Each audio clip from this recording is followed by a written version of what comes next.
Hi students, అందరికీ స్వాగతం. Welcome to SPR edutech. ఈరోజు మనం హిందూ న్యూస్ అనాలిసిస్ అనేది చూడబోతున్నాం. సో స్టూడెంట్స్, ఒక థింగ్, మనం పీడిఎఫ్ అనేది క్వాలిటేటివ్గా ఇస్తున్నాం. మీకోసం క్వాలిటీ హిందూ అనాలిసిస్ ఇస్తున్నాను. సో ఏదైతే హిందూ అనాలిసిస్ నేను ఇస్తున్నానో మీ సపోర్ట్ పెరిగే కొద్దీ మీరు రెగ్యులర్గా వ్యూ చేసేదాన్ని బట్టి మనం ఎక్కువగా కంటెంట్ అనేది ప్రొవైడ్ చేయడానికి ప్రయత్నం అనేది చేస్తాను. ఎందుకంటే so here if you share with more friends and more views, మనకి మినిమం ఒక 500,000 వ్యూస్ రెగ్యులర్గా వస్తుందంటే తప్పకుండా మీకోసం నేను ఎప్పుడైతే ఈ ఫ్రీ కంటెంట్ అనేది ప్రొవైడ్ చేస్తూనే ఉంటానండి. Because it takes lots and lots of efforts. మీరు చూస్తున్న ఒక 1 అవర్ వీడియో చూస్తున్నారు అంటే ఆ 1 అవర్ వీడియోకి ఒక ఫ్లో చార్ట్ మెథడ్లో నేను మీకు అందించే కంటెంట్ అనేది ఎంత ఎఫర్ట్ పెడతానో మీకు అర్థమవుతుంది. అదేలాగా తెలుగులో క్లాస్ విన్న తర్వాత కొంతమంది తెలుగు మీడియం నుంచి కూడా ఇంగ్లీష్ అర్థం చేసుకోవాలి, కొంతమంది ఇంకొన్ని ఇంగ్లీష్ వీడియోస్ కావాలనుకున్నారు. వాళ్ళ కోసం కూడా ఏంటంటే నేను డిస్క్రిప్షన్లో లింక్ అయితే ప్రొవైడ్ చేస్తాను. నేను ఇంగ్లీష్ ఛానల్లో కూడా ఇదే హిందీ అనాలిసిస్ అనేది ఇస్తున్నాను, కాబట్టి రివిజన్ ఫార్మేట్లో క్విక్గా అనేది అందిస్తున్నాను. ఇక్కడ మాత్రం మీకు స్లో డీటెయిల్ ప్రాసెస్లో తెలుగు స్టూడెంట్స్ కోసం, స్లో లెర్నర్స్ కోసం ఇస్తున్నాను. అక్కడైతే క్విక్ ఫార్మేట్లో కూడా ఇస్తున్నాను. సో మీరు అది కూడా మీరు ఫాలో అవ్వచ్చు అన్నమాట. సో అలాగే మరింత కోర్సెస్ అనేది మనము స్లోగా అనేది క్వాలిటేటివ్గానే అందిస్తూ ఉంటాం. సో ఇక్కడ మనం కంటెంట్లోకి వద్దాం. సో ఇక్కడ చూడండి, defence ministry to switch to locally built OS in computers amid threats. ఏంటిది, ఈ మధ్య థ్రెట్స్ పెరిగిపోతుంది, సైబర్ అటాక్స్ పెరిగిపోతుంది అనే ఒక కారణంతో మన డిఫెన్స్ మినిస్ట్రీ, ఇది సైన్స్ అండ్ టెక్నాలజీలో మీకు సంబంధితమైన కరెంట్ అఫైర్స్ జిఎస్ పేపర్ 2లో very very very very important current affairs అన్నమాట. సో ఇందులో మనం దేని గురించి మాట్లాడబోతున్నాము అంటే మాయా ఓఎస్. దేని గురించి మాట్లాడబోతున్నాం? మాయా ఓఎస్ గురించి మాట్లాడబోతున్నాం.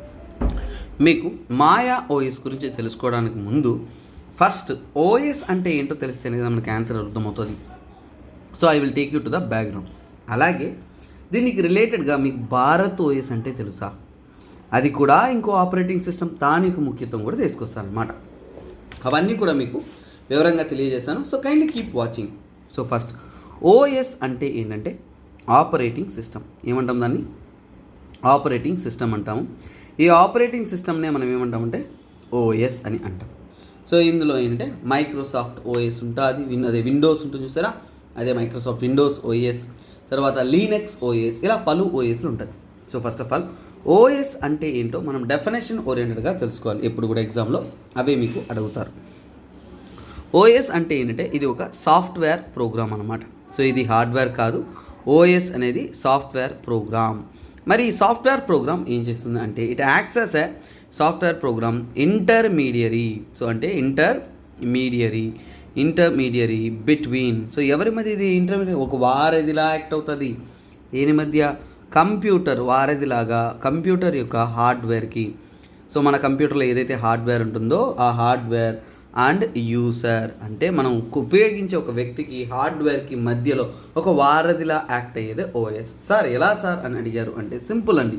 ఇప్పుడు మీరు కంప్యూటర్ వాడుతున్నారు అంటే అందులో స్పీకర్ ఉంటుంది, అవునా కదండి? స్పీకర్ ఉంటుంది, అది హార్డ్వేర్.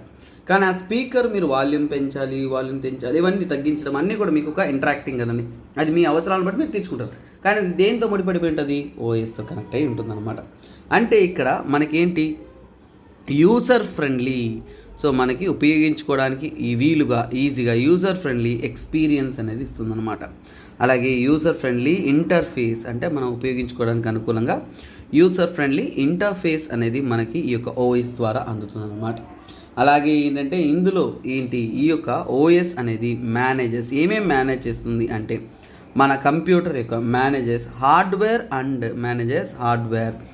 And software. సో మన కంప్యూటర్ యొక్క హార్డ్వేర్ కానీ సాఫ్ట్వేర్ కానీ అన్నిటినీ కలగలిపి మేనేజ్ చేసే ఒక సిస్టమే, సో ఒక కంప్యూటర్ సిస్టమే ఈ యొక్క ఓఎస్ అన్నమాట. సో అలాగే తీసుకుంటున్నారు అంటే ఇది మనకి ఏంటంటే interact with the computer. So OS enables interaction. So interaction with computer అనమాట. సో ఇంటరాక్షన్ విత్ కంప్యూటర్, మనం కంప్యూటర్తో ఇంటరాక్ట్ అవ్వడానికి, కంప్యూటర్తో మనం అనుకున్నది చేయించుకోవడానికి ఒక మీడియంలా ఉండేదే ఓఎస్ అన్నమాట. సో అలాగే మనం ఎప్పుడైనా కానీ ఓఎస్ని మనం ఒక్కసారి బూట్ ప్రోగ్రామ్ ద్వారా మనము ఇనీషియలైజ్ చేసాము అంటే తర్వాత ఏంటంటే దాని ద్వారా మిగతా అప్లికేషన్స్ అంతా కూడా కనెక్ట్ అయ్యి వర్క్ అవుతుంది. ఇది మన ఓఎస్ గురించి. సో ఇప్పుడు మనకేంటి, ఒక ఓఎస్ అంటే ఏంటో బేసిక్స్ అనేది మనకు అర్థమైందనమాట. ఓఎస్ అంటే ఒక బేసిక్స్ అర్థమైందంటే that is done and tested అనమాట. తర్వాత మనం తెలుసుకునేది అంటే ఓఎస్ తెలుసుకున్న తర్వాత we will go to the other elements of the content. So ఇప్పుడు మనం మాయా ఓఎస్ గురించి తెలుసుకుందాం. జగమే ఒక మాయ అన్నట్టు ఈ మాయా ఓఎస్ దేనికి వచ్చింది, ఎందుకు వచ్చింది, దాని యొక్క ముఖ్యత్వం అనేది తెలుసుకుందాం. మాయా ఓఎస్ ఇప్పుడు న్యూస్లో ఉండడానికి కారణం ఏంటంటే ఇది ఒక ఓపెన్ సోర్స్ ప్లాట్ఫామ్ ద్వారా తయారీ చేయబడిన ఒక operating system. This is a new OS develop. So new OS based on open source platform. So open source platform ద్వారా రూపొందించిన ఒక సో కాల్డ్ ఓఎస్ అన్నమాట. దీని యొక్క ప్రాముఖ్యత ఏంటి, ఎందుకు న్యూస్లో ఉందంటే డిఫెన్స్ మినిస్ట్రీ, మన ఇండియా యొక్క డిఫెన్స్ మినిస్ట్రీ ఏదైతే ఉంటుందో ఆ డిఫెన్స్ మినిస్ట్రీ వచ్చేసి న్యూస్లో ఎందుకంటే defence ministry change from Microsoft Windows Microsoft OS to Maya OS. ఏంటి, మన సో కాల్ డిఫెన్స్ మినిస్ట్రీ తరపు నుంచి కూడా ఇక నుంచి మైక్రోసాఫ్ట్ ఓఎస్ నుంచి వాళ్ళు మాయా ఓఎస్కి షిఫ్ట్ అనేది అవుతున్నారు. సో అలాగే ఏంటంటే ఇక్కడ ఒక స్పెషల్ థింగ్ ఏంటంటే ఇది ఏదైతే మన విండోస్ మైక్రోసాఫ్ట్ ఓఎస్ నుంచి షిఫ్ట్ అవుతున్నారో సో ఇది సేమ్ ఇంటర్ఫేస్ ఉంటుందన్నమాట. సేమ్ ఇంటర్ఫేస్ అంటే ఒకేలా ఉంటుంది, పెద్ద మార్పు ఉండదు, కానీ దీన్ని మనం తయారీ చేసుకున్నాం అనమాట. Same interface and functionality. So అంటే మనకి ఈ యొక్క విండోస్ లాగే ఉంటుంది, పెద్ద తేడా ఉండదు అనేది చెప్తున్నారనమాట. సో పెద్ద డిఫరెన్స్ ఉండదు, మన విండోస్ లాగే ఉంటుంది.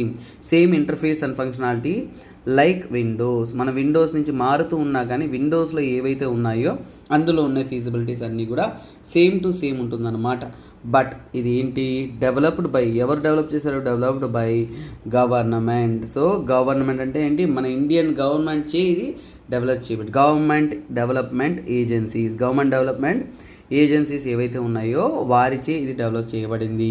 అది కూడా ఏంటంటే 6 నెలల్లోనే 6 monthsలోనే దీన్ని డెవలప్ అనేది చేశారు. అంత గొప్ప విషయం అనమాట. మన వాళ్ళ యొక్క అద్భుతమైన టాలెంట్ని చూపిస్తుంది. సార్ ఎందుకు సార్ మైక్రోసాఫ్ట్ బాగానే ఉంది కదా సార్, మళ్ళీ ఎందుకు సార్ ఇలాంటివి మారడం అనే ఒక మైండ్లో మీ థాట్ రావచ్చు, నాకు వినిపిస్తుంది మీ మాటలు. సరే, ఎందుకంటే ఈ మధ్యకాలంలో prevent malware attacks and cyber attacks. So defence చాలా సెన్సిటివ్ కదండి. సో అందుకోసమే డిఫెన్స్ పరంగా ప్రివెంట్ మాల్వేర్ అటాక్స్ ఏవి జరగకుండా ఉండడానికి అండ్ సైబర్ అటాక్స్ నుంచి కూడా, సైబర్ అటాక్స్ ఈ మధ్య కాలంలో పెరిగిపోతున్నాయి కదండి. అలా పెరిగిపోతున్న ఈ యొక్క సైబర్ అటాక్స్ కానీ అలాగే మాల్వేర్ అటాక్స్ కానీ అవి జరగకుండా మనం అడ్డుకోవడానికి ఏంటంటే డిఫెన్స్ మినిస్ట్రీ వాళ్ళ సిస్టమ్స్ అన్నిట్లో ఇలాంటి ఒక మార్పును అనేది తీసుకొస్తున్నారు, ఇలాంటి ఒక చేంజెస్ అనేది తీసుకొస్తున్నారు. That is what.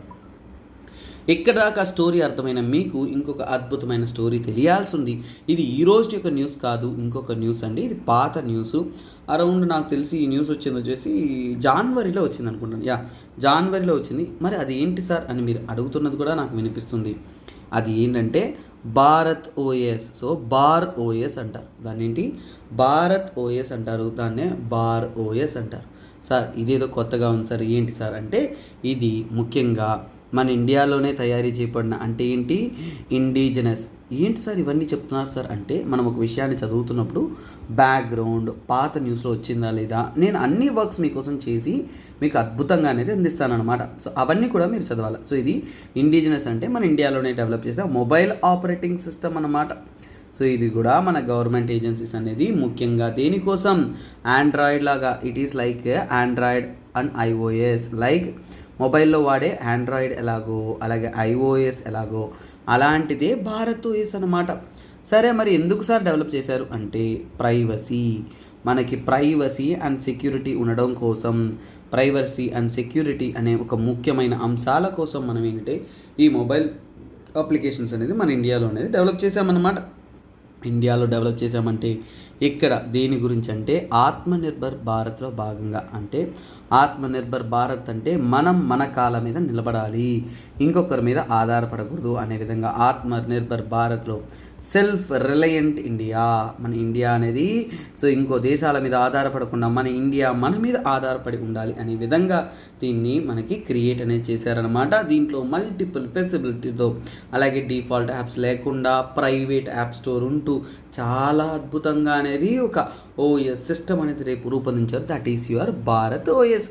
ఇది పాస్ట్ న్యూస్ కాబట్టి దీన్ని కొద్దిగా డీటెయిల్ కూడా మీరు చదవచ్చు.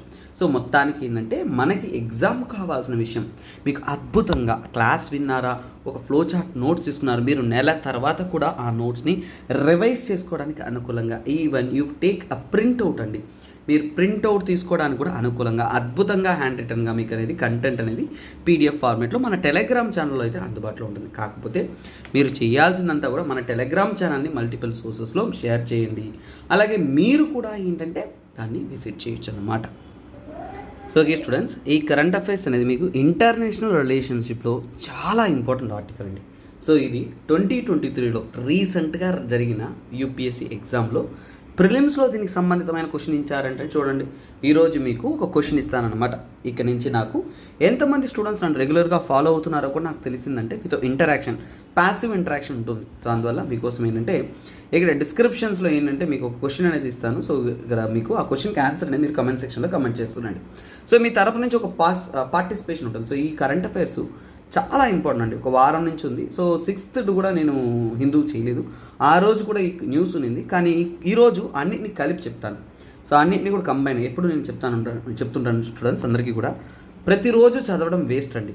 కానీ వచ్చిన రోజు డీటెయిల్గా బ్యాక్గ్రౌండ్తో సహా చదివేశారంటే మళ్ళీ ఈ కరెంట్ అఫైర్స్ వస్తూనే ఉంటుంది. కొన్ని current affairs repeated current affairs అలా వచ్చినా సరే ఒక్కసారి చదివిన దాంతో మీకు ఏంటంటే సబ్జెక్ట్ అనేది వచ్చేయాలన్నమాట. సో అలాంటి ఒక సబ్జెక్ట్ని మీకు అర్థం చేసుకోవాలి. సో ఇక్కడ చూడండి, Blinken says a diplomacy preferred way to resolve the niger కూ క్రైసిస్. సో ఇక్కడ నైగర్లో కూ అనేది జరిగింది. సో వాట్ ఈస్ దిస్ కూ? కూ అంటే చూడండి, సడన్గా వైలెంట్గా యుద్ధం అనే ఒక రూపంతో వైలెంట్గా గవర్నమెంట్ని తోసేసి ఇంకొకరు ఫామ్ చేయడాన్ని ఏమన్నా మనం కూ అని అన్నాం. అలాంటి కూ అనేది నైజీరియాలో అనేది జరిగిందనమాట.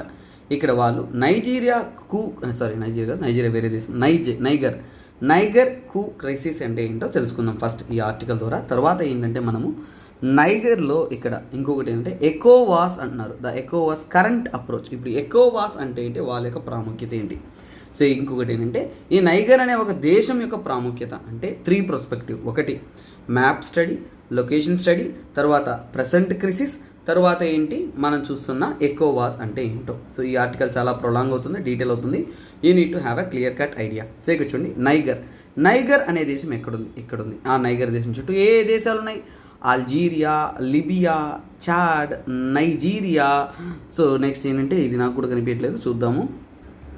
నో వరీస్ గైస్, మీకు అర్థం అవడం కోసం ఇంకొక మ్యాప్ నేను ఇస్తాను. సో ఇక్కడ మ్యాప్ స్టడీ కూడా ఇక్కడే మనం పర్ఫెక్ట్గానే చేసేద్దాం అనమాట. సో అది కూడా మనం చూసేద్దాం. సో ఇక్కడ చూడండి, నైగర్. సో ఈ నైగర్ ఏదైతే ఉందో ఈ నైగర్ పక్కన ఏ కంట్రీస్ బార్డర్ అయిందని తెలుసుకున్నామంటే Algeria, Libya, Chad, Nigeria, Benin, Burkina Faso and మాలి.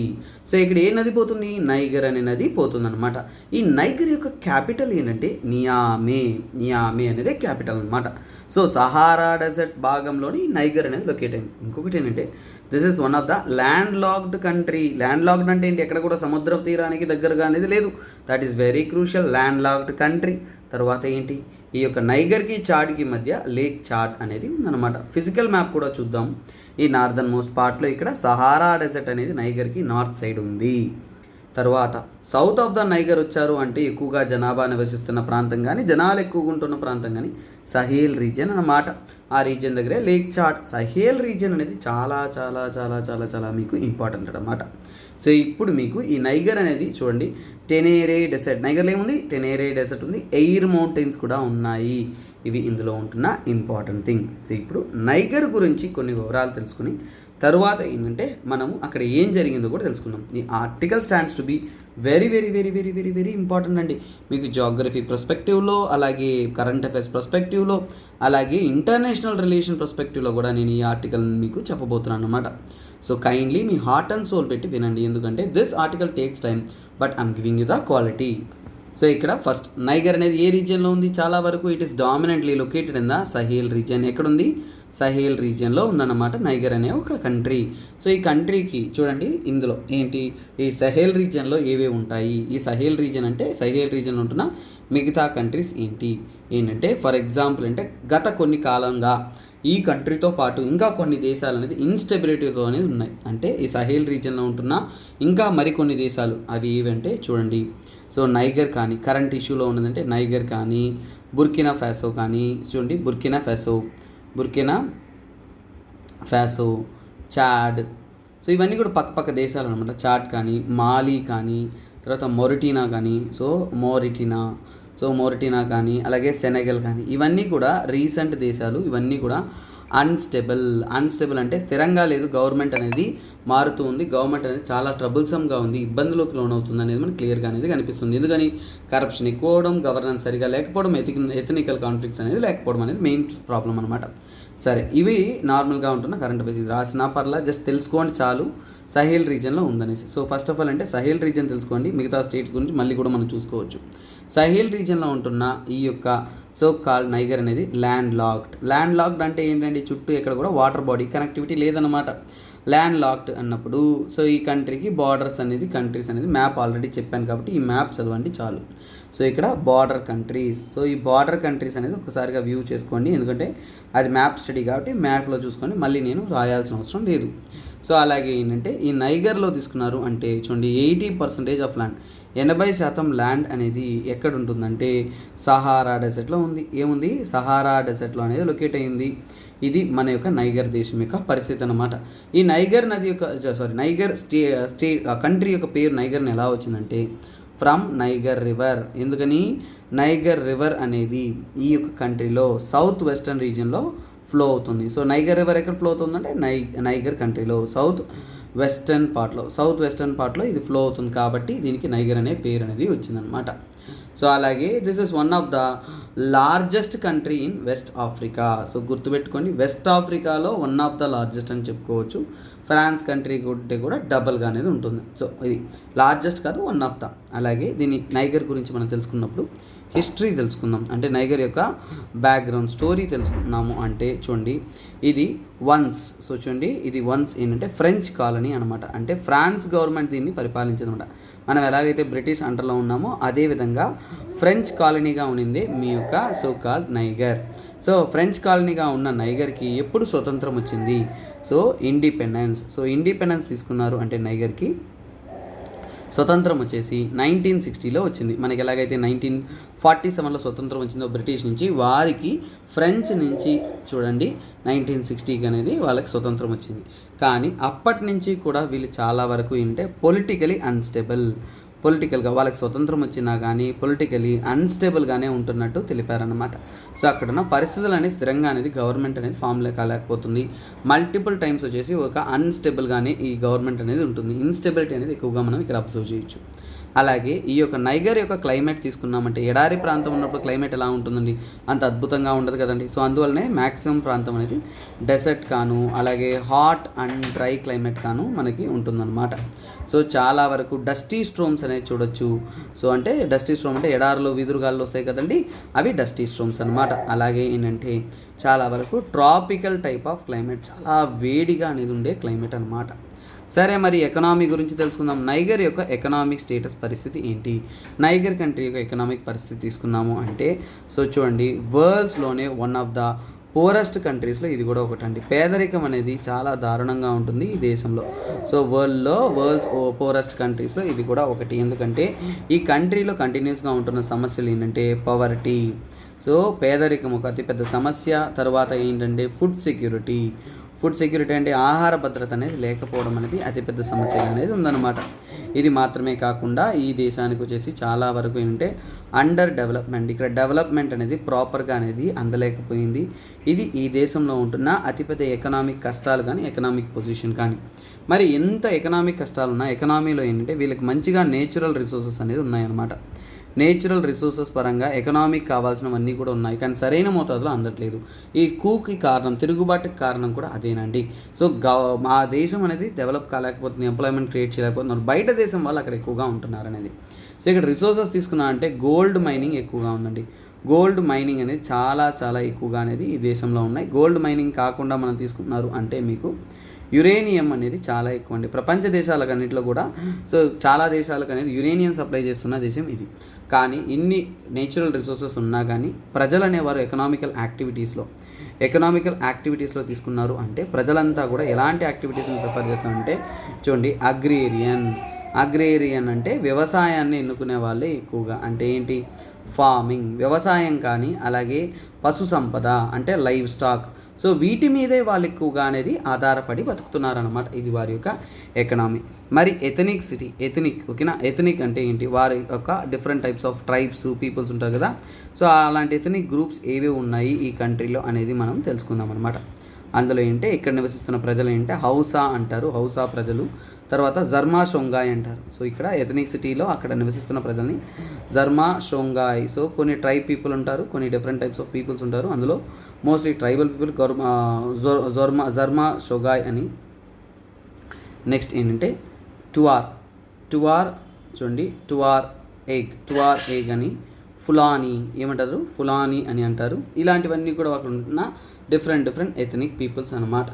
మరి ఇక్కడ ముఖ్యంగా వాళ్ళు మాట్లాడుతున్న భాషల్లో అఫీషియల్ లాంగ్వేజ్ తీసుకున్నా అంటే మన ఇండియాని పరిపాలించిన బ్రిటిష్ కాబట్టి మన అఫీషియల్ లాంగ్వేజెస్లో ఏంటంటే బ్రిటిష్ ఒక అఫీషియల్ లాంగ్వేజ్గా ఉంది. కానీ వాళ్ళకేంటి ఫ్రెంచ్ అనేది వాళ్ళని పరిపాలించారు కాబట్టి ఫ్రెంచ్ అనేది వాళ్ళ యొక్క అఫీషియల్ లాంగ్వేజ్గా ఉంది. సో ఇప్పుడు మీకు ఒక ఐడియా అనేది మీకు గుర్తొస్తుంది, నైగర్ దేశం అంటే ఏంటి, వాళ్ళ పరిస్థితులు ఏంటి, వాళ్ళ మ్యాప్ ఏంటి, అన్నీ కూడా ఎప్పుడైనా బేసిక్స్ మీద నేను మీకు ఫౌండేషన్ వేసానంటే ఇప్పుడు కంటెంట్లోకి వెళ్తున్నప్పుడు మీకు కంటెంట్ అనేది అర్థమవుతుంది అనమాట. సో ఇప్పుడు కంటెంట్లోకి వస్తున్నప్పుడు ఇప్పుడు మీరు డీటెయిల్గా చదవాలి. ఇప్పుడు మనం తెలుసుకోవాల్సి అంటే నైగర్ కూ క్రిసిస్ ఏంటి అనేది తెలుసుకోవాలన్నమాట. సో ఇప్పుడు మనము we're learning about the crisis. So ఇక్కడ నైజీరియా క్రిసిస్ అంటే ఏంటో మనము తెలుసుకుందాం. ఫస్ట్ ఆఫ్ ఆల్ నైజీరియా కాదు, that's my mistake. Niger coup crisis, C O U P అంటే కూప్ అని అంటారు. సో ఈ కూ క్రిసిస్ అనేది ఏంటో మనం తెలుసుకుందాం. యాక్చువల్గా ఇది ఒక తిరుగుబాటు అండి. సో అక్కడ ఆర్మీ అనేది తిరుగుబాటు చేసింది. ఎవరికి ఎగెన్స్ట్గా, గవర్నమెంట్కి ఎగెన్స్ట్గా. సో ఇదేంటి, ఆర్మీ లెడ్ కూప్ అంటే ఆర్మీ అనేది అక్కడ ఉంటున్న పరిపాలిస్తున్న ప్రెసిడెంట్కి ఎగెన్స్ట్గానే తిరుగుబాటు అనేది చేశారు. అతను 2 సంవత్సరాల క్రితం ఎన్నుకోబడిన president. Army coup against who is that president అనేది మనకి ఇంపార్టెంట్ అనమాట. Against president Mohamed Bazoum. పేరు విచిత్రంగా ఉంది కదా, బట్ పర్లేదు, అలాగే ఉంటుంది. Mohamed Bazoum. So Mohamed Bazoum. So 2 సార్లు వస్తుంది. సో అదే మొహమ్మద్ బజోమ్ అని గుర్తుపెట్టుకుంటాం చాలు. మొహమ్మద్ బజోమ్ అనే వ్యక్తికి వ్యతిరేకంగా అనేది పోరాటం చేశారు, తిరుగుబాటునే చేశారు.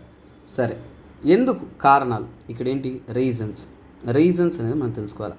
అలాంటి తిరుగుబాటుకి పలు కారణాలు ఉన్నా కానీ కొన్ని ప్రముఖమైన కారణాలు అంటే ఇన్సర్జెన్సీ. సో అక్కడ లీడర్షిప్కి వ్యతిరేకంగా ఏంటంటే తిరుగుబాటుదారులు అనేది పెరుగుతూ వచ్చారు, కానీ ఆ తిరుగుబాటుదారులని కంట్రోల్ అనేది చేయలేకపోయారు. సో అలాగే ఏంటంటే ఇన్సర్జెన్సీ అంటే ఏంటంటే తిరుగుబాటుని అటాక్ చేయడానికి ఫారిన్ పవర్స్ అనేది వచ్చాయండి. ఫారిన్ పవర్స్ అంటే ఫారిన్ దేశాలు వాళ్ళ యొక్క ట్రూప్స్ అనేది అక్కడ పెట్టుబడి అనేది పెట్టారు. అంటే వేరే దేశపు ఆర్మీ ట్రూప్స్ అంతా కూడా ఏంటంటే ఇందులో అనేది అంటే నైగర్ దేశంలో అనేది వచ్చాయన్నమాట, అక్కడ ఉన్నాయన్నమాట. ఫర్ ఎగ్జాంపుల్ ఫారిన్ పవర్స్ అన్నప్పుడు ఫారిన్ మిలిటరీ అని కూడా చెప్పచ్చు. ఆ ఫారిన్ మిలిటరీ ప్రత్యేకంగా తీసుకున్నా అంటే యూఎస్ కానీ, ఫ్రాన్స్ కానీ, మిగతా దేశాలు ఏవైతే నైగర్ మీద ప్రత్యేకమైన శ్రద్ధ తెలుపుతూ ఉన్నాయో సో అవన్నీ కూడా ఏంటంటే నైగర్ దేశంలో ఏంటంటే టెర్రరిజంకి వాటికి వ్యతిరేకంగా పోరాడుతూ వాళ్ళ ఆర్మీ అనేది ఇక్కడ ప్లేస్ చేస్తున్నారు. బట్ అక్కడున్న ప్రజలకైతే ఇది నచ్చలేదండి. సో ఎందుకంటే లోకల్ ప్రజలు మీరు ఎంత ఉన్నా కానీ ఇండియాలో వేరే దేశం ఇప్పుడు రష్యన్ ఆర్మీ కానీ ఏ ఆర్మీ అయినా ఉంటే మన ఇండియన్ ఆర్మీ అయితే ఒప్పుకోరు కదండి. సో అలా చాలామంది తిరుగుబాటు అనేది చేశారు. సో అందువల్ల ఆ ఫారిన్ పవర్స్కి వ్యతిరేకంగా కూడా ఏంటంటే కొన్ని మనస్పర్ధలను పెరుగుతూ వచ్చాయి. అలాగే ఏంటంటే డిక్లైన్ ఇన్ ఎకనామీ, ఆ దేశం యొక్క ఎకనామీ ఎప్పుడైనా కానీ ఒక దేశం పడిపోవడానికి ఏంటంటే ఎకనామిక్ డిక్లైన్ ఇన్ ఎకనామీ అనేది మెల్లమెల్లగా ఏంటంటే తగ్గిపోతూ వచ్చింది. అలాగే ఏంటంటే ఎథనిసిటీ. సో చూడండి, ఎథనిసిటీ ఆఫ్ ప్రెసిడెంట్, ఎందుకంటే కొన్ని అపోహలు అనేది స్టార్ట్ అయ్యాయి. ఎథనిసిటీ ఆఫ్ ప్రెసిడెంట్ అన్నప్పుడు అక్కడ ప్రెసిడెంట్ ఎవరైతే పరిపాలిస్తూ ఉన్నారో ఆ ప్రెసిడెంట్ వచ్చేసి మా దేశానికి చెందినతను కాదు, he's from the foreign origin, French origin అని కొందరు చెప్పారనమాట. సో ఇలాంటి వాటి వలన కూడా తనని ప్రెసిడెంట్గా యాక్సెప్ట్ చేయకుండా తిరుగుబాటు అనేది జరుగుతూ ఉంది. అలాగే టెర్రరిజం ఇవన్నీ కూడా పెరుగుతూ ఉన్నప్పటికీ కూడా ఏంటంటే చాలా దేశాలు, ఫర్ ఎగ్జాంపుల్ ఏంటంటే ఇంకొక మెయిన్ రీజన్ అంటే వాళ్ళ యొక్క రిజర్వ్స్. సో వాళ్ళ యొక్క రిజర్వ్స్ మీద ఫారిన్ కంట్రీస్ యొక్క ఇంట్రెస్ట్, రిజర్వ్స్ పైన ఫారిన్ ఇంట్రెస్ట్. సో ఫారిన్ అంటే బయట దేశాలు ఎందుకు దాని నైగర్ మీద ఇన్వెస్ట్ చేస్తున్నా అంటే వాళ్ళని మెరుగుపరచడానికి కాదు, ఫారిన్ అంటే రిజర్వ్స్ పైన ఫారిన్ ఇంట్రెస్ట్ అనేది పెరిగిపోతూ వస్తుంది. ఎందుకని ప్రపంచ దేశాల్లో ముఖ్యంగా యూరోపియన్ యూనియన్ ఇతర కంట్రీస్ అన్నిటికీ కూడా యురేనియం సరఫరా చేయడంలో ఈ యొక్క నైగర్ అనేది ప్రముఖ స్థానంలో అనేది ఉంది. ఫ్రాన్స్కి కూడా కావాల్సిన యురేనియం అని వీళ్ళే సరఫరా అనేది చేస్తున్నారు. సో అందుకని ఏంటంటే సో వాళ్ళ యొక్క ఇంట్రెస్ట్ వీళ్ళ మీద ఎక్కువగా ఉండడం వల్ల అక్కడ ఉంటున్న లోకల్ ప్రజలకు ఇది నచ్చలేదన్నమాట. అందుకనే ఈ తిరుగుబాటు అనేది ప్రారంభమైంది. సో ఇప్పుడు మనకేంటంటే నైగర్ కూప్ క్రిసిస్ తర్వాత మనం నేర్చుకోవాల్సిన ఇంకో ముఖ్యమైన పాయింట్ అంటే ఇండియా నైగర్ రిలేషన్షిప్. సో ఇక్కడ ఏంటంటే ఇండియా నైగర్ రిలేషన్షిప్ మీరు ఎప్పుడు కూడా యూపీఎస్సీ చదువుతున్నారు అన్నప్పుడే మీరు ఎప్పుడైనా కానీ ఒక విషయాన్ని గుర్తుపెట్టుకోండి, మనము ఖచ్చితంగా ఇండియా రిలేటెడ్ చదవాలండి. ఈవెన్ ఇంటర్నేషనల్ రిలేషన్షిప్ అవి చూసినా కానీ ఇండియా రిలేటెడ్ మనం చూసుకోవాలి. సో ఇక్కడ ఏంటంటే నియామే. సో నియామే అనేది వాళ్ళ యొక్క క్యాపిటల్. నియామేలో వచ్చేసి 2009లో సో 2009లో ఏంటంటే ఇండియా వచ్చేసి ఎంబసీ, ఇండియన్ ఎంబసీ అనేది ఓపెన్ అయిందనమాట. Indian embassy open. సో అంటే ఇండియన్స్ అనేది ఫారిన్ రిలేషన్షిప్ అనేది నైగర్ దేశంతో మనము స్ట్రాంగ్ అనేది మెయింటైన్ చేస్తూ వచ్చాం. అలా మన ఇండియన్ ఎంబసీ అనేది నైగర్ దేశం అనేది ఓపెన్ అయింది. తర్వాత 2011లో నైగర్ ఎంబసీ అంటే నైగర్ దేశం యొక్క ఎంబసీ అనేది ఇండియాలో ఓపెన్ అయిందనమాట. Embassy open in Delhi. So రెండు దేశాల మధ్య ఒక మంచి సత్సంబంధం ఉంది. అలాగే మన యొక్క ప్రోడక్ట్స్ చాలా వరకు ఏంటంటే అగ్రికల్చర్ ప్రోడక్ట్స్ అనేది మనం చాలా వరకు ఎక్స్పోర్ట్ చేస్తున్నాం. ఇండియా ఎక్స్పోర్ట్స్ అన్నప్పుడు ఇండియా చాలా వరకు ఏంటంటే నైగర్ దేశంతో మనం ఎగుమతిని చేస్తున్నాం. అందులో ప్రముఖంగా ఏంటంటే రైస్ కానీ, కాటన్ కానీ, ఇంకా ఫార్మా ప్రొడక్ట్స్ కానీ, అలాగే ఇంజనీరింగ్ ప్రొడక్ట్స్ కానీ, తర్వాత ఏంటంటే మనకి ఫుడ్ ఐటమ్స్ కానీ, అగ్రికల్చర్ కానీ ఎక్సెట్రా ఇలాంటి మల్టిపుల్ థింగ్స్ అనేది మనం ఏంటంటే అక్కడికి అనేది ఎగుమతి అనేది చేస్తూ వచ్చామన్నమాట. సో అలాగే ఏంటంటే నైగర్ నుంచి ఇండియాకి మనము ఇండియాకి ఇంపోర్ట్ అనేది తీసుకుంటున్నాం. సో మనం ఇంపోర్ట్ అనేది నైగర్ నుంచి ఏం తెచ్చుకుంటున్నాం అనేది కూడా ఇంపార్టెంట్. సో అందులో ఏంటంటే సో చూడండి గమ్ అరబిక్. సో గమ్ అంటారు, గమ్స్ కానీ, తర్వాత రెజిన్స్ కానీ నెక్స్ట్ ఏంటంటే కొన్ని ఇతర ప్రీషియస్ స్టోన్స్ కానీ, ఆయిల్ సీడ్ ఇలాంటివన్నీ కూడా ఏంటంటే ప్రీషియస్ స్టోన్స్, ఆయిల్ సీడ్స్ ఇవన్నీ కూడా ఏంటంటే మనము దిగుమతి అనేది చేసుకుంటూ ఉన్నాం. సో ఒక రకంగా మన బైలేటరల్ రిలేషన్షిప్ అనేది చాలా స్ట్రాంగ్గానే ఉంది. అలాగే మన ఇండియా వచ్చేసి ఇన్వెస్ట్మెంట్స్. సో మన దేశం అనేది ఇన్వెస్ట్మెంట్స్ పెట్టుబడులు అనేది కూడా నైగర్ దేశం మీద పెట్టుబడి పెట్టాయి. అందులో ముఖ్యంగా ఏంటంటే ఎయిర్టెల్ కంపెనీ వాళ్ళ సెల్యులార్ సర్వీసెస్ అక్కడ ప్రొవైడ్ చేస్తూ ఉన్నారు. తర్వాత ఇంకా ఏంటంటే ఫర్ ఎగ్జాంపుల్ అంటే మల్టిపుల్ కంపెనీస్ అంటే సద్గురు ట్రావెల్స్ అని ఇంకా ఇతర కంపెనీస్ అనేది వాళ్ళ దేశంలో అంటే మన దేశం నుంచి కూడా పెట్టుబడులు అనేది పెడుతూ ఉన్నారు. అలాగే ఏంటంటే మనకి ఫర్ ఎగ్జాంపుల్ మన ఇండియా నుంచి కూడా నియామే దేశంలో చాలా వరకు నివసిస్తున్నారు. సో అందువల్ల ఏంటంటే this has maintaining a strong relationship between the two countries. ఇక్కడ వరకు ఏంటంటే మన టూ కంట్రీస్ మధ్య ఉంటున్న ఒక రిలేషన్షిప్ కానీ ఇవన్నీ కూడా అర్థమైంది. సో ఇప్పుడు మనకి క్రైసిస్ అర్థమైంది, నైగర్ దేశం గురించి తెలిసింది. ఇవన్నీ తెలిసిన తర్వాత మనం తెలుసుకోవాల్సిన అతి ముఖ్యమైనది ఎకోవాస్. ఈ ఎకోవాస్ అంటే ఏంటి, వాళ్ళ యొక్క రోల్ ఏంటి ఈ వార్లో అనేది మనం తెలుసుకోవాలన్నమాట. సో ఇక్కడ మనము సింపుల్గా తెలుసుకుందాము వాట్ ఈస్ దిస్ ఎకోవాస్. సో దానికంటే ముందు ఒక మ్యాప్ చూపించాలి మీకు. సో ఎకోవాస్ అంటే ఇక్కడున్న దేశాలు ఉన్నాయి చూసారా, వెస్ట్ సహారా, మొరిటానా, మాలి, నైగర్, ఏదైతే వెస్ట్ ఆఫ్రికన్ కంట్రీస్ ఏవైతే ఉన్నాయో వీళ్ళ యొక్క కూటమి, వీళ్ళ యొక్క ఆర్గనైజేషన్, ఈ దేశాలన్నీ కూడా ఒకటే ఫామ్ అయిన ఆర్గనైజేషనే ఈ ఎకోవాస్ అనేది. సో ఈ ఎకోవాస్ అనేది ఏంటి, ఈ యొక్క దేశాల యొక్క కూటమి, దేశాల యొక్క ఆర్గనైజేషన్, దాన్ని ఏమన్నా మనం ఎకోవాస్ అన్నాం. సో ఇక్కడ ఆ ఎకోవాస్ తరపు నుంచి ఈరోజు న్యూస్లో ఏం చెప్తున్నారంటే, ఈ ఎకోవాస్ ఏం చెప్పారంటే ప్రశాంతమైన వాతావరణం, మనం మాటల ద్వారానే ఈ సమస్యను సాల్వ్ చేసుకోవాలి అనేది క్లియర్గానే చెప్పారు. ఈ ఎకోవాస్ యొక్క ఫుల్ ఫామ్ మీకు ఇంపార్టెంట్, ఎలా ఫామ్ అయింది కూడా ఇంపార్టెంట్. ఎకోవాస్ యొక్క ఫుల్ ఫామ్ వచ్చేసి economic community. So economic community of west African states. So west African states యొక్క ఒక ఎకనామిక్ కమ్యూనిటీ. సో వీరు మొత్తానికి ఏంటంటే ఒక బార్డర్ లేని ఒక ప్రపంచాన్ని అక్కడ ఏర్పరుస్తూ అక్కడ ఏంటంటే ట్రేడ్ అనేది ఎక్కువగా కొనసాగిస్తూ మనం ఎకనామిక్ కోఆర్డినేషన్ అక్కడ ఏర్పాటు చేయాలి అనే విధంగా అనేది వాళ్ళు ప్రయత్నిస్తున్నారు. అదే ఈ ఎకోవాస్ యొక్క చాలా చాలా ఇంపార్టెంట్ రూల్ అనమాట. వారు ఏం చెప్తున్నారు అంటే, ఎక్కడైతే ఈ కూ వల్ల అక్కడ ఉంటున్న ప్రెసిడెంట్ని తరిమేశారో, సో ఇక్కడ అలా కాదు, వాళ్ళని మళ్ళీ రీప్లేస్ చేసి డెమోక్రసీ అనేది నిలబెట్టాలి అనేది వారి యొక్క ముఖ్యమైన ఉద్దేశం. సో ఇది వెస్ట్ ఆఫ్రికన్ స్టేట్స్ యొక్క గ్రూపింగ్ అని. సో ఈ యొక్క ఎకోవాస్ ఎప్పుడు స్థాపింపబడిందంటే 1975 అనమాట. 1975లో లాగోస్ ట్రీటీ ఏంటదండి, లాగోస్ ట్రీటీలో భాగంగానే మీ యొక్క ఎకోవాస్ అనేది ఏర్పడింది. సో ఇది ముఖ్యంగా ఎందుకు ప్రమోటింగ్ ఎకనామిక్ ఇంటిగ్రేషన్. ముఖ్యమైన ఉద్దేశం ఏంటి? ప్రమోటింగ్ ఎకనామిక్ ఇంటిగ్రేషన్ అన్నమాట. అంటే ఏంటి? ఎకనామికల్గా అన్ని దేశాలని ఒకటి చేసే ఒక అవకాశంగానే ఈ యొక్క ఎకోవాస్ అనేది పనిచేస్తుందన్నమాట. తర్వాత ఏంటంటే వీళ్ళ యొక్క ప్లాన్ ఎయిమ్ తీసుకున్నారు అంటే సింగిల్ కరెన్సీ ఏర్పాటు చేయాలి. వెస్ట్ ఆఫ్రికన్ కంట్రీస్ అంతా కలిసి సింగిల్ కరెన్సీ ఒక మోడ్లోకి మనము డెవలప్ అవ్వాలి, అద్భుతమైన డెవలప్మెంట్ అనేది అందించాలి. అలాగే ట్రేడింగ్ బ్లాక్, వ్యాపారం రూపంలో కూడా మనము ఒక ట్రేడింగ్ బ్లాక్ అనేది ఏర్పాటు చేయాలి. ట్రాన్స్పోర్ట్ పెంపొందించాలి, డెవలప్మెంట్ చేయాలి, టెలికమ్యూనికేషన్ పెంచాలి, ఎనర్జీ, ఫైనాన్షియల్ ఇష్యూస్ ఇవన్నీ కూడా మనం సాల్వ్ చేసుకుంటూ అద్భుతమైన డెవలప్మెంట్ అనేది మనం సాధించాలనేది వీరి యొక్క ముఖ్య ఉద్దేశంగా అనేది ఉన్నదన్నమాట. సో అలాంటి ఫైనాన్షియల్ ఇష్యూస్ని అన్నింటినీ ఓవర్కమ్ చేసుకుంటూ ఒక అద్భుతమైన ఒక పార్ట్నర్షిప్స్ అన్ని దేశాలు ఒకటవుతూ ఒక సోషియో కల్చరల్ ఎస్టాబ్లిష్మెంట్ చేయాలనేది వీరి యొక్క ముఖ్యమైన ఉద్దేశంగా అనేది ఉందన్నమాట. సో అందుకని వీళ్ళు ఇక్కడ ఒక ఆర్గనైజేషన్గా ఫామ్ అయ్యి వాళ్ళ యొక్క హెడ్ క్వార్టర్స్ అనేది అబూజా. ఎక్కడండి? అబూజా. గుర్తుపెట్టుకోవాలా, నైజీరియాలో ఉంది అబూజా. సో ఎకోవాస్ యొక్క హెడ్ క్వార్టర్స్ ఎక్కడ ఉంటే నైజీరియాలో అబూజాలో అనేది ఉంది. సో అలాగే ఏంటంటే వీరు ముఖ్యంగా ఇంకో ఉద్దేశం ఏంటంటే to solve the military conflicts. So solve military conflicts. ఈ దేశాలన్నింటిలో కూడా మిలిటరీ కాన్ఫ్లిక్ట్స్ అనేది అత్యధికంగా అనేది పెరిగిపోతుంది. అలాంటి మిలిటరీ కాన్ఫ్లిక్ట్స్ అనేది ఉండడం కోసం, దాన్ని తగ్గించడం కోసం వాళ్ళ వంతు ప్రయత్నంగానే చేస్తున్నారని చెప్తున్నారు. సో దానికోసం వీళ్ళు ఏంటంటే ఒక పీస్ కీపింగ్ ఫోర్స్ లాగా మెయింటైన్ చేస్తూ ఒక స్ట్రాంగ్ కమ్యూనిటీగా ఉన్నారు. అలాగే ఎకోవాస్లో ఏంటంటే మన ఇండియాకి రిలేషన్ ఇంపార్టెంట్ అని చెప్పే కదా. సో ఇండియాకు వచ్చేసి అబ్జర్వర్గా అనేది మెంబర్షిప్ అనేది ఇచ్చారు. అబ్జర్వర్ మెంబర్షిప్ అనేది ఇచ్చున్నారు. అలాగే ఇండియాకి వచ్చేసి యుఎన్ఎస్సిలో పర్మనెంట్ సీట్కి, సో చూడండి పర్మనెంట్ సీట్ ఏదైతే ఉంటుందో ఆ పర్మనెంట్ సీట్కి కూడా ఏంటంటే ఇండియాకి ఏంటంటే సపోర్ట్ అనేది చేస్తున్నాను. ఇండియాకి యుఎన్ఎస్సిలో పర్మనెంట్ సీట్కి కూడా సపోర్ట్ చేస్తున్న ఒక ఆర్గనైజేషన్ ఎకోవాస్. సో మన ఇండియా పర్స్పెక్టివ్లో, వాళ్ళ దేశం పర్స్పెక్టివ్లో అన్నింటిలో కూడా మనకి ఎందుకు ఇది ప్రాముఖ్యత, ఏంటి వాళ్ళు చేస్తున్నారు అనేది మనం చాలా అద్భుతంగానే తెలుసుకున్నాం. అలాగే లైన్ ఆఫ్ క్రెడిట్ రూపంలో మనం ఇంకా ఆర్థిక సాయం కూడా వాళ్ళకి ఎకోవాస్కి ఆ వెస్ట్ ఆఫ్రికన్ స్టేట్స్ని డెవలప్ అవడానికి కూడా సాయం అనేది చేస్తున్నాం. ఈ సహెల్ రీజన్ అనేది మనకి చాలా చాలా ఇంపార్టెంట్ రోల్ అనేది ప్లే చేస్తుంది. కాబట్టి in future also we expect more from this so called region of the world. ఓకేనండి. సో నెక్స్ట్ ఆర్టికల్ ఏంటంటే జన్ విశ్వాస్ బిల్.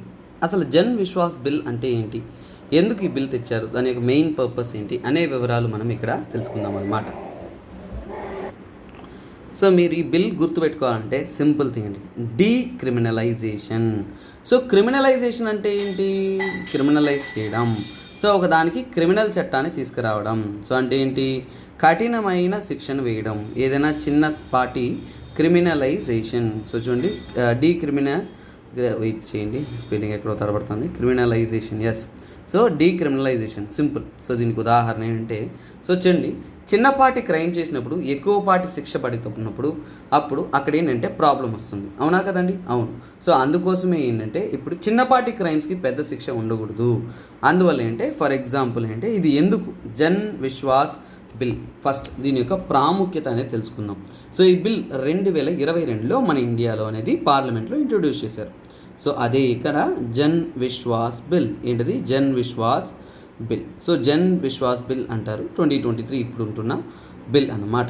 సో ఇక్కడ దీని గురించి తెలుసుకోవాల్సి అంటే ఫస్ట్ అండ్ ఫార్మోస్ట్ మనం తెలుసుకోవాల్సింది ఏంటంటే ఎందుకోసం ఈ బిల్ అంటే for is of living and is of doing business. So first of all ఇక్కడ చూడండి, మనకి ఎప్పుడైనా కానీ ఒక విషయం తెలుసుకోవాలంటే స్టార్టింగ్ ఇనిషియల్ స్టేజెస్లో ఏంటని అర్థం చేసుకున్నారంటే అప్పుడే మనకి సబ్జెక్ట్ అనేది అర్థమవుతుంది అనమాట. సో ఫస్ట్ ఇక్కడ తీసుకున్నా అంటే ఈజ్ ఆఫ్ లివింగ్ అంటే ఏంటి? సో ఇప్పుడు మీరు సంతోషంగా బతుకుతున్నారు. ఏదో చిన్నపాటి క్రైమ్ చేస్తే చిన్నపాటి తప్పు ఏదో చేసిన దానికి పెద్ద క్రైమ్ లేదంటే క్రిమినల్ కేసు వేసి జైలు వేసి పెద్ద శిక్ష పడింది అనుకోండి, అప్పుడు ఏమవుతుంది? ఖచ్చితంగా మీ యొక్క బేసిక్ లివింగ్ అనేది ఇబ్బందికి లోనవుతుంది. అలాగే మీరు ఒక బిజినెస్ రన్ చేస్తున్నారు, ఆ బిజినెస్లో ఏదో ఒక చిన్న తప్పు చేయడం వల్ల పెద్ద కఠినమైన శిక్ష ఉందంటే ఆ బిజినెస్ లాంటి వాటిలో ఇన్వాల్వ్ అవ్వడానికి భయపడతారు కదండి. అంటే ఇక్కడ మనం బిజినెస్ చేయడానికి కానీ జీవించడానికి కానీ కొన్ని కేసెస్ అనేది చాలా దారుణంగా అనేది ఉన్నాయి. అలా సుమారుగా ఏంటంటే 183 అఫెన్సెస్ ఉన్నాయి. సో అలాగే ఏంటంటే వాటిని డీక్రిమినలైజ్ చేస్తున్నారు. సో డీక్రిమినలైజ్ అంటే దానికి కఠినమైన శిక్ష నుంచి కూడా తక్కువగా అనేది మారుస్తున్నారు. సో 183 అఫెన్సెస్ ఏవైతే ఉన్నాయో 183 offences across 42 legislation. So 42 లెజిస్లేషన్స్లో 183 offences ఏవైతే ఉన్నాయో వాటి యొక్క డీక్రిమినలైజేషన్ అనేది చేస్తున్నారనమాట. సో ఈ డీక్రిమినలైజేషన్ చేయడం అంటే వాటి యొక్క సో కాల్ శిక్ష అనేది కొద్దిగా తగ్గించడం. ఫర్ ఎగ్జాంపుల్ అంటే వీళ్ళు వైడ్ రేంజ్ ఆఫ్ యాక్ట్స్లో అంటే కొన్ని యాక్ట్స్లో ఇస్తున్న శిక్షలను అనేది తగ్గించడానికి చూస్తున్నారు. అలాగే కొన్ని పెనాల్టీస్ని కూడా పెంచడానికి అనేది చూస్తున్నారు. అంటే ఏంటి, 2 రకాలుగా. అంటే కొన్నిట్లో శిక్షను తగ్గించడం, కొన్నిట్లో పెనాల్టీలు పెంచడం. పెనాల్టీలు పెంచడం వల్ల తప్పు చేయకుండా అడ్డుకోవచ్చు, శిక్షను తగ్గించడం వల్ల క్రిమినలైజేషన్ కాకుండా మనం అడ్డుకోవచ్చు. ఒక విషయంగా చూస్తున్నప్పుడు మనకి ఎక్కువగా క్రిమినల్ కేసెస్ పెరిగిపోతున్నాయి కాబట్టి అలాంటి కేసెస్ పెరగకుండా ఉండడానికి కూడా ఇది ఒక అవకాశంగా అనేది ఉంటుంది. ఫర్ ఎగ్జాంపుల్ అంటే ఈ అమెండ్మెంట్ ద్వారా మల్టిపుల్ బిల్స్ అండి. For example Indian post. So చూడండి, ఇండియన్ పోస్ట్ ఆఫీస్ యాక్ట్ 1898లో కొన్ని మార్పులు. Environment act. సో చూడండి, ఎన్విరాన్మెంట్ ప్రొటెక్షన్ యాక్ట్ అంటారు. సో ఎన్విరాన్మెంట్ ప్రొటెక్షన్ యాక్ట్ ఏదైతే ఉంటుందో సో దాంట్లో కూడా కొన్ని సవరణలు అనేది తీసుకొచ్చారనమాట. ఇలా మల్టిపుల్ యాక్ట్స్లో ఏంటంటే వాళ్ళు కొన్ని చేంజెస్ అనేది తీసుకొస్తున్నారు ఈ బిల్ ద్వారా. ఇంకోటి అంటే ఐటీ యాక్ట్ 2000. ఇలా మల్టిపుల్ యాక్ట్స్లో ఏంటంటే చాలా వరకు మార్పులు అనేది చేంజెస్ అనేది తీసుకొస్తూ ఉన్నారు. సో ఇదే దీని యొక్క మెయిన్ కోర్ ఎలిమెంట్ అనమాట. సో అంటే ఫర్ ఎగ్జాంపుల్ అంటే సెవరల్ అఫెన్సెస్, కొన్ని అఫెన్సెస్కి అనేది ఏంటంటే సో చాలా వరకు ఏంటంటే ఇంప్రిజన్మెంట్ ఉండేది. సో ఇక్కడ ఏం చేస్తున్నారంటే ఈ జన్ విశ్వాస్ బిల్ ద్వారా సో ఏంటంటే ఇంప్రిజన్మెంట్, జైలు శిక్షని సో జైలు శిక్ష ఏదైతే ఉంటుందో ఇంప్రిజన్మెంట్ని ఎలా మారుస్తున్నారంటే మానిటరీ పెనాల్టీ. సో పెనాల్టీతో సర్ది పెట్టుకునే విధంగా అనేది మారుస్తున్నారు. అంటే అది క్రిమినల్ కేసు అంత దారుణమైన కేసు కాదు, కానీ మనకి చాలా వరకు ఏంటంటే జైలు శిక్ష అనేది విధించున్నారు, కానీ అలాంటి వాటిని తగ్గించడానికి అనేది చూస్తున్నారు. అలాగే ఏంటంటే ఫర్ ఎగ్జాంపుల్ అంటే దీనికి ఉదాహరణ. సో ఇంప్రిజన్మెంట్ని ఈ యొక్క మానిటరీగా మార్చడానికి ఉదాహరణ అంటే ఎగ్జాంపుల్ తీసుకున్నా అంటే అగ్రికల్చర్ ప్రొడ్యూస్ యాక్ట్ అనేది ఉందండి. యాక్ట్ అనేది 1937లో పాస్ చేశారు. ఆ 1937 యాక్ట్ ప్రకారం ఏంటంటే ఫర్ ఎగ్జాంపుల్ ఏంటంటే ఏదైనా కానీ గ్రేడింగ్ ఏదైతే ఉంటుందో వాటిని ఏంటంటే సో చూడండి కౌంటర్ ఫీటింగ్ అంటే మన యొక్క అగ్రికల్చర్ ప్రొడక్ట్స్ ఏవైతే ఉన్నాయో గ్రేడ్ డిజిగ్నేషన్ మార్క్స్. సో వాటి యొక్క కౌంటర్ ఫీటింగ్ గ్రేడ్ డెసిగ్నేషన్. సో ఇప్పుడు మనము ఒక కూరగాయలు కానీ ఏదైనా ఉన్నా కానీ అగ్రికల్చర్ ప్రొడ్యూస్ ఏవైతే ఉన్నాయో వాటి యొక్క మార్క్స్ అనేది మనం కౌంటర్ ఫీట్ చేసామంటే, ఫేక్ చేసాము అంటే అప్పుడు ఇంతకుముందున్న రూల్ ప్రకారం, ఇంతకుముందున్న శిక్ష ప్రకారం ఏంటంటే సో ఇది ఒక క్రిమినల్ కేసు లాగా పరిగణలో తీసుకునేసి 3 years అనేది జైలు శిక్ష అనేది వేశారు. 3 years imprisonment. So 3 years imprisonment ఉండేది. తర్వాత 3 years ఇంప్రిజన్మెంట్తో పాటు ప్లస్ 5,000 ఫైన్ అనేది ఉండేది. 5,000 రూపీస్ అనేది ఫైన్ అనేది ఉండేది. కానీ ఇది ఓల్డ్ కండిషన్స్ కాబట్టి ఇప్పుడు కొన్ని చేంజెస్ తీసుకొచ్చి ఈసారి ఏం చేశారంటే దీంట్లో పెనాల్టీ తీసుకొచ్చారనమాట. సో అంటే ఏంటి, పెనాల్టీ ఎంత విధించారంటే 8 lakh రూపీస్ తెచ్చారు. అంటే ఏంటి, ఇది ఒక ఎకనామిక్ క్రైమ్గా తీసుకునేసి 8 lakh రూపీస్ అనేది పెనాల్టీగా అనేది వేశారనమాట. అంటే ఇది క్రిమినలైజేషన్ నుంచి తప్పించేసి ఫైన్ వేయడం స్టార్ట్ చేశారు. సో క్రిమినలైజేషన్ అంటే ప్రతిసారి కోర్టు చుట్టూ తిరిగి కోర్టు దాన్ని ఇన్వెస్టిగేట్ చేసి ఇవన్నీ కూడా ఒక ప్రొసీజర్ పోయేదండి. సో కాకపోతే ఈసారి ఏంటంటే ఇది తగ్గడం అనేది జరుగుతుంది. అంటే క్రిమినల్ కేసెస్ అనేది మనకి రెడ్యూస్ అవ్వడం అనేది జరుగుతుంది. ఫర్ ఎగ్జాంపుల్ ఏంటంటే ఇంకా ఐటీ యాక్ట్లో ఇలాంటి ఒక చట్టం ఇంకో ఐటీ యాక్ట్లో కూడా ఉందండి. సో ఐటీ యాక్ట్లో వచ్చాయంటే ఇవి ఒక చట్టానికి కాదు, మల్టిపుల్ చట్టాలకు కాబట్టి మీకు కొన్ని కన్ఫ్యూజన్ వస్తాయి. ఐటీ యాక్ట్ 2000 ప్రకారం ఏంటంటే సో చూడండి, పర్సనల్ ఇన్ఫర్మేషన్ బ్రీచ్. సో ఇక్కడ మీ యొక్క పర్సనల్ ఇన్ఫర్మేషన్ ఏదైతే ఉంటుందో ఆ పర్సనల్ ఇన్ఫో బ్రీచ్ అంటే మీ యొక్క పర్సనల్ ఇన్ఫర్మేషన్ ఎవరన్నా కానీ దోచుకున్నారు అంటే, ఓపెన్ అంటే దాన్ని డిస్క్లోజ్ చేశారు అంటే, సో దాన్ని బయటకు పెట్టారు అంటే అప్పుడు ఆ ఇన్స్టిట్యూషన్స్ కానీ ఆర్గనైజేషన్స్ కానీ వాళ్ళకి ఏంటంటే ఒక క్రిమినల్ కేసు అనేది వేస్తారు. అంటే ఫర్ ఎగ్జాంపుల్ అంటే 3 years జైలు కానీ అలాగే ఏంటంటే ఫర్ ఎగ్జాంపుల్ అంటే 3 years జైలు లేదంటే 5 lakhs ఫైన్ అనేది ఉండేది. 5 lakh ఫైన్ అనేది ఉంటుంది పర్సనల్ ఇన్ఫర్మేషన్ బ్రీచ్ జరిగిందంటే. కానీ ఇప్పుడు దీంట్లో ఏం మార్చారు అంటే చూడండి, పెనాల్టీగా అనేది మార్చారు. పెనాల్టీ అంటే ఏంటంటే పెనాల్టీ వచ్చేసి 25 lakhs అనేది మార్చారు. సో ఇలా మార్చడం వల్ల ఏంటంటే ఇప్పుడు జైలు శిక్ష తప్పించుకునేసి ఫైన్ ఎక్కువ పెంచడం అనేది జరిగింది.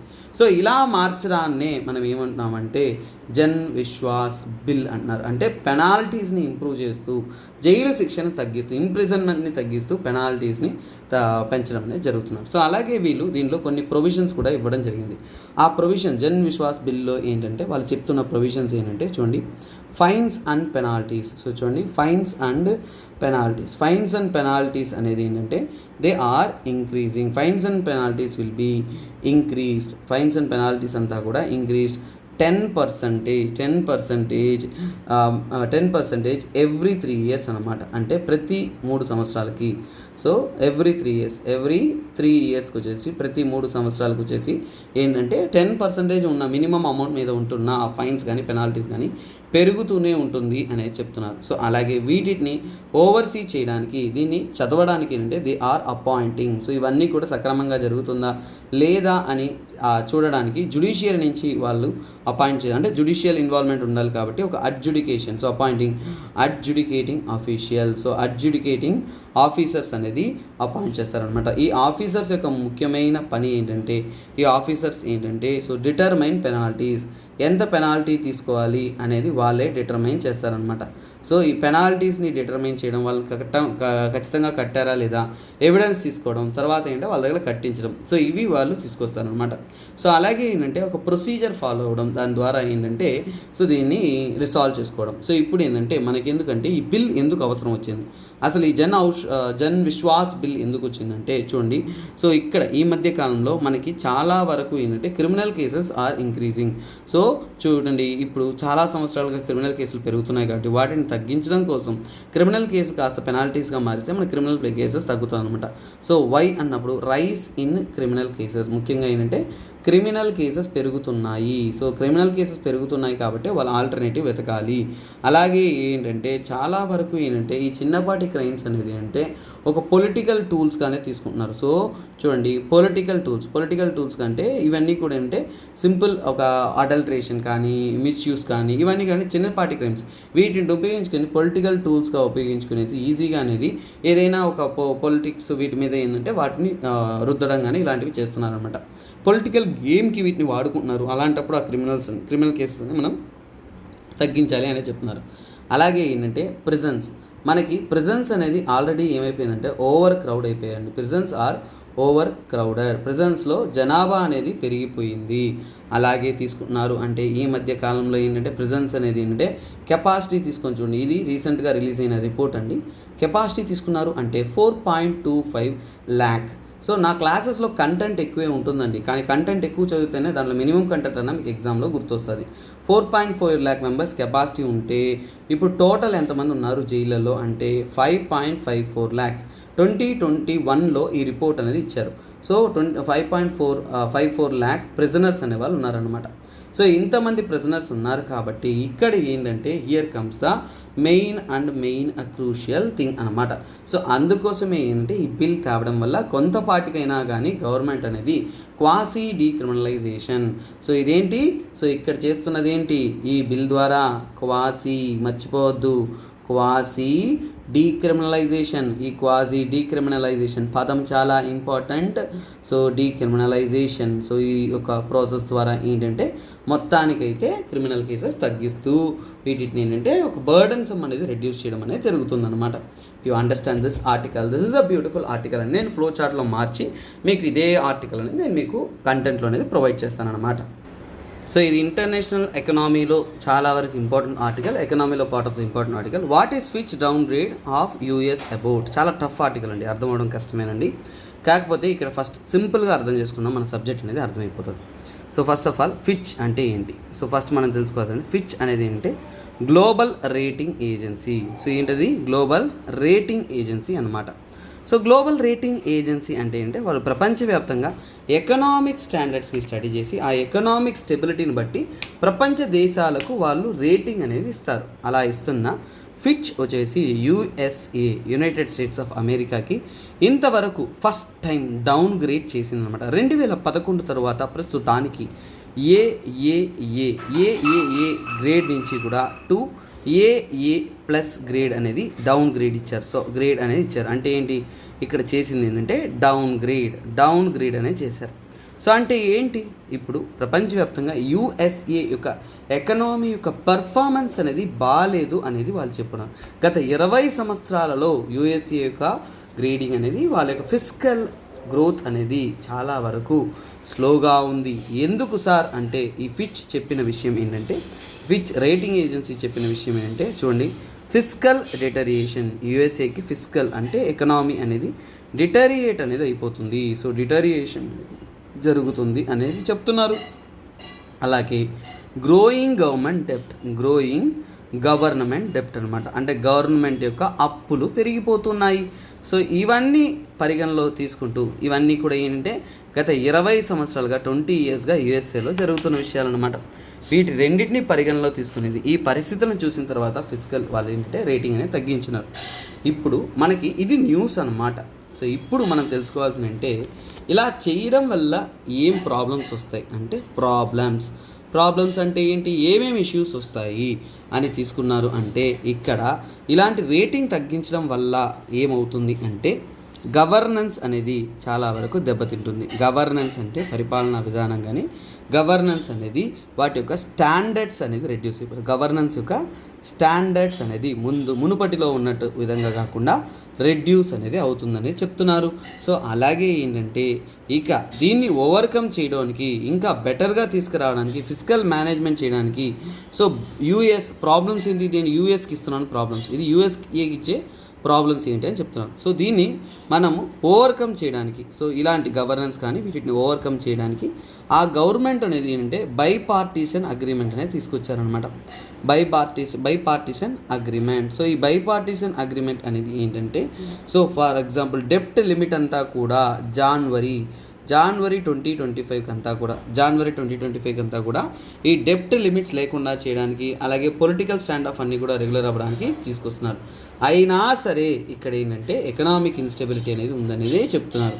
సో అలాగే ఏంటంటే ఇక్కడ ఫిస్కల్ స్ట్రక్చర్లో కూడా లోపం ఉంది అనేది చెప్తున్నారు. అంటే ఫిస్కల్ అంటే ఎకనామిక్ పాలసీ కానీ, మనీ రాబడి కానీ, ఖర్చు కానీ వీటిలో తీసుకున్నప్పుడు ఫిస్కల్ స్ట్రక్చర్లో అనేది చాలా వరకు ఇబ్బందికి లోనవుతుంది మన యొక్క యూఎస్ఏ. ఫిస్కల్ స్ట్రక్చర్లో ఏంటంటే, సో మిగతా వాళ్ళతో కంపేర్ చేసుకున్నప్పుడు వీళ్ళకి ఏంటంటే కాంప్లెక్స్ బడ్జెటింగ్ ప్రాసెస్ ఉంది. సో కాంప్లెక్స్ బడ్జెటింగ్ ప్రాసెస్ వల్ల వాళ్ళు చాలా ఇబ్బందికి అనేది లోనవుతున్నారు. అలాగే ఏంటంటే వీళ్ళు చాలా వరకు డెప్ట్ షాక్స్, ఫిస్కల్ స్ట్రక్చర్లో ఏంటంటే యూఎస్ఏ వాళ్ళు డెప్ట్ షాక్లోకి మల్టిపుల్ టైమ్స్ వెళ్ళారు. డెప్ట్ షాక్స్లోకి ఏంటంటే, సో ఈ యూఎస్ఏని 2010లోను, అలాగే 2010, అలాగే 2020 ఈ సంవత్సరాల్లో డెప్ట్ షాక్లోకి యూఎస్ఏ వెళ్ళింది. సార్ ఏంటి సార్ అంటే, ఫర్ ఎగ్జాంపుల్ అంటే ట్యాక్స్ కట్స్ తీసుకురావడం, తర్వాత ఎకనామిక్ షాక్స్ రావడం, చాలా వరకు ఎకనామికల్ ఇబ్బందుల్లోకి అనేది యూఎస్ఏ లోనైనట్టు చెప్తున్నారు అన్నమాట. తర్వాత తీసుకుంటున్నారు అంటే ఇక్కడ చెప్పిన దాంట్లో ఏంటంటే డెఫిసిట్ గురించి వాళ్ళు మాట్లాడారండి. డెఫిసిట్ అంటే మీకు రాబడి, ఖర్చు ఈ రెండింటిని కంపేర్ చేసుకున్నదాన్ని మనము డెఫిసిట్ అంటున్నాం. సో ఇక్కడ వాళ్ళు ఏం చెప్తున్నారు అంటే ఇన్కమ్ అండ్ ఎక్స్పెండిచర్, ఈ యొక్క గవర్నమెంట్ యొక్క డెఫిసిట్ అనేది ఏమవుతుందంటే డెఫిసిట్ ఈజ్ ఇంక్రీజింగ్ అనేది చెప్పేశారు క్లియర్గా. గవర్నమెంట్ యొక్క డెఫిసిట్ అనేది అంటే ఏంటి, మనకి రాబడి కంటే కూడా ఖర్చు ఎక్కువైపోతుందని చెప్తున్నారు. ఇంక్రీజింగ్ అంటే పెరుగుతుందని చెప్పారు. ఎలా పెరుగుతుందని చెప్పారు అంటే ఇక్కడ చూడండి 2022లో ఎంత ఉందంటే 3.7% ఉందన్నమాట. సో ఇప్పుడు ప్రస్తుతానికి ఎలా మారింది అంటే 2023లో జీడిపిలో తీసుకున్నట్టే, గ్రాస్ డొమెస్టిక్ ప్రోడక్ట్లో యూఎస్ఏకి తీసుకున్నామంటే 6.3% అనేది ఇంక్రీజ్ అవుతుంది. అంటే 3.7 నుంచి కూడా 6.3% అనేది ఇంక్రీజ్ అనేది అవుతుందన్నమాట. సో అంటే ఏమని ఇలా ఇంక్రీజ్ అవ్వడానికి డెఫిసిట్ కారణం ఏంటంటే ఫెడరల్. సో చూడండి, వీకర్ ఫెడరల్ రెవెన్యూ అంటే యూఎస్ఏకి వస్తున్న రాబడి ఆదాయం అనేది తగ్గిపోతూ వస్తుంది. వీకర్, మీకు సౌండ్లన్నీ వినిపిస్తుందంటే మా పాప రచ్చ చేస్తుంది.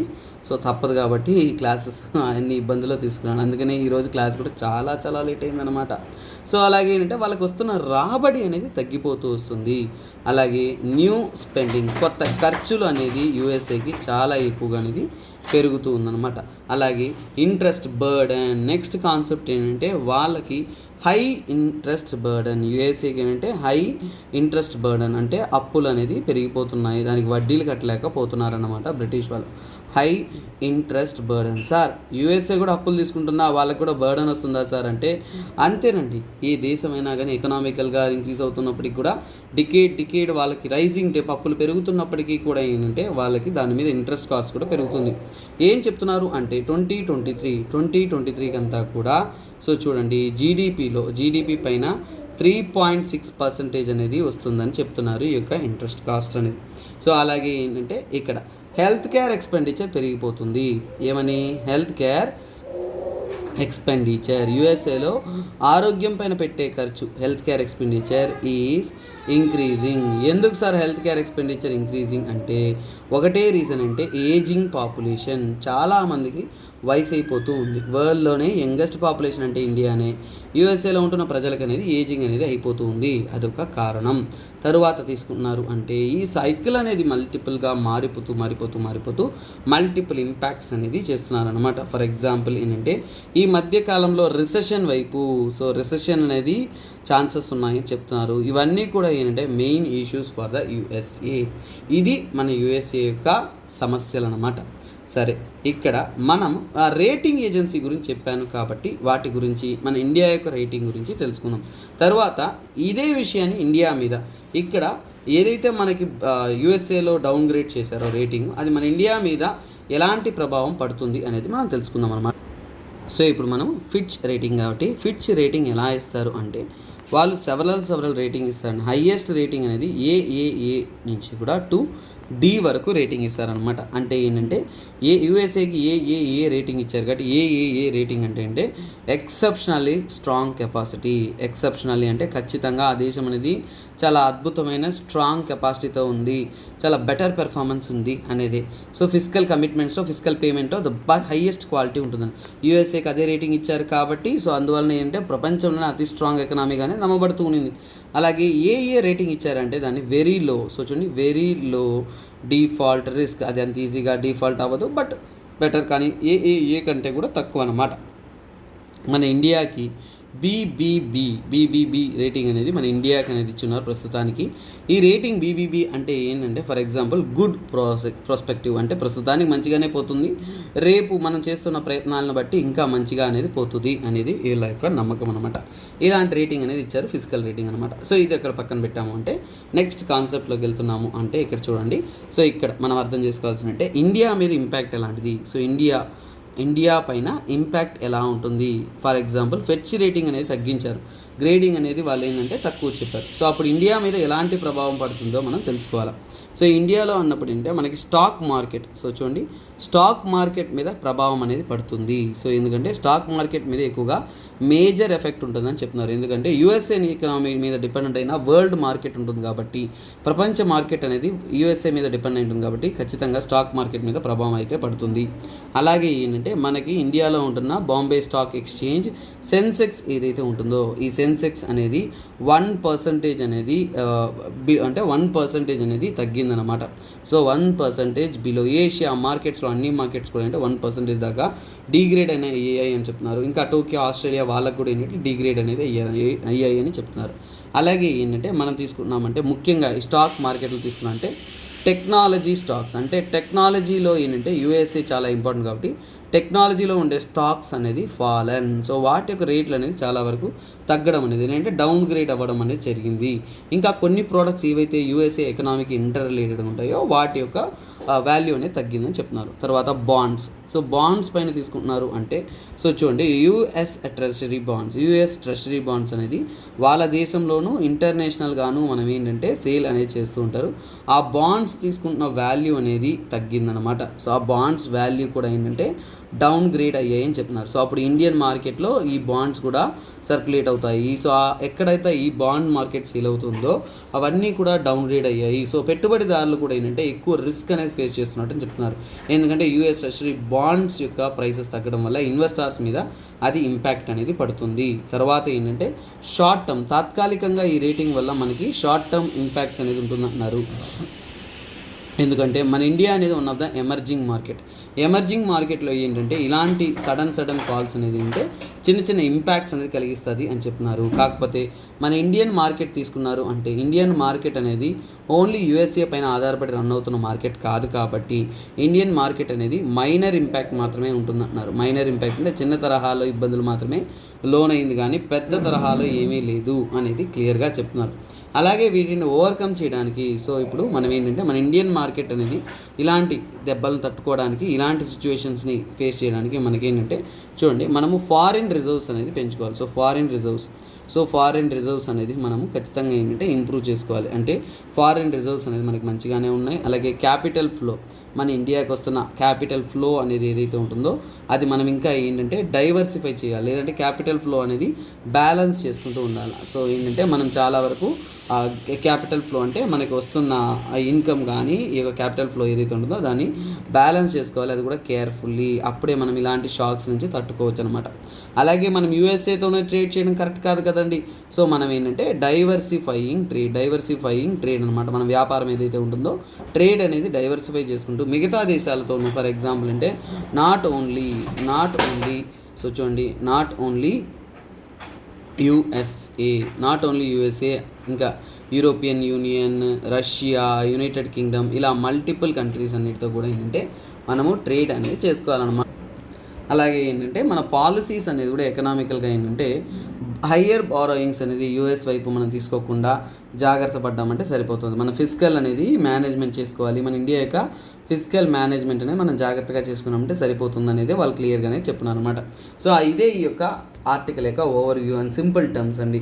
సో మనం ఎక్కువగా ఆలోచించాల్సిన అవసరం లేదు, ఆర్టికల్ చాలా సింపుల్గా ఉంటుంది, క్లియర్గా అనేది ఉంటుందన్నమాట. సో ఇక్కడ చూడండి, ఇది సొసైటీ కాన్సెప్ట్లో చాలా important article.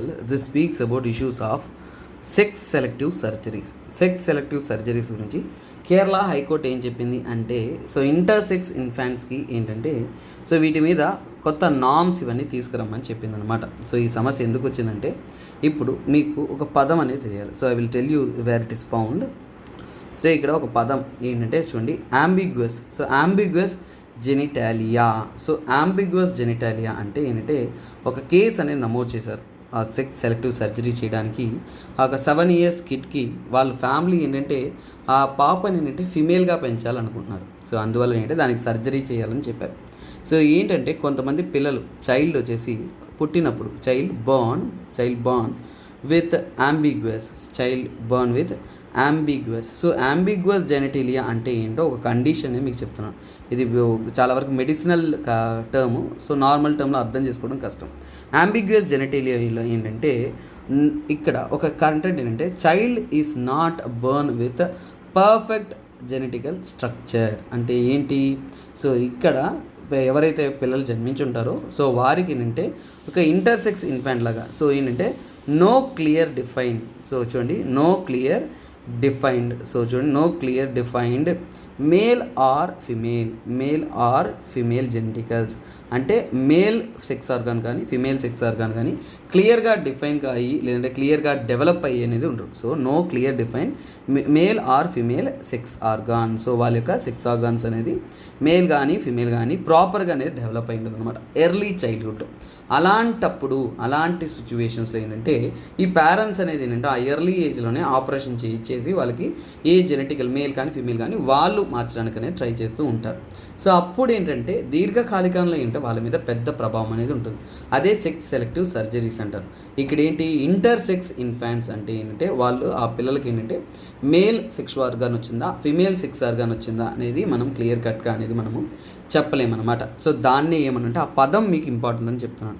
So ambiguous genitalia అంటే ఏంటి, it is not defined as the male or female. So ఇక్కడ అలాంటి ఒక సిచ్యువేషన్ ఏమంటున్నామంటే ఇంటర్సెక్స్. సో ఇప్పుడు ఏమంటున్నామంటే ఇంటర్సెక్స్. మీరు పెద్దయినాక ఒకరి యొక్క బయాలజికల్ అండ్ ఫిజికల్ క్యారెక్టరిస్టిక్స్ గురించి మాట్లాడతాం ఇంటర్సెక్స్లో. ఇది వేరండి. సో ఇది చిన్నప్పుడు పుట్టినప్పుడే, ఎప్పుడైతే ఇండివిజువల్స్ ఎవరైతే పుట్టుంటారో so they will have diverse. So ఇక్కడ ఏంటంటే బోత్ చూడండి.